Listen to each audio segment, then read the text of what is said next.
Hello, I'm Marcus Weeks and welcome to our Mount Crosby project.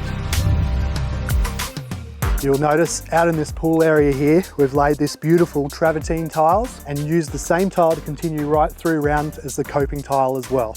Before we started this project, the pool enclosure itself was quite small, so we've extended the tiling to give us extra space around the outside of the pool. Gone are the days where we use the ugly round plastic skimmer lids. This one here is a quad skimmer lid, and as you can see, they've got beautiful travertine tile inset and it flows seamlessly around the pool.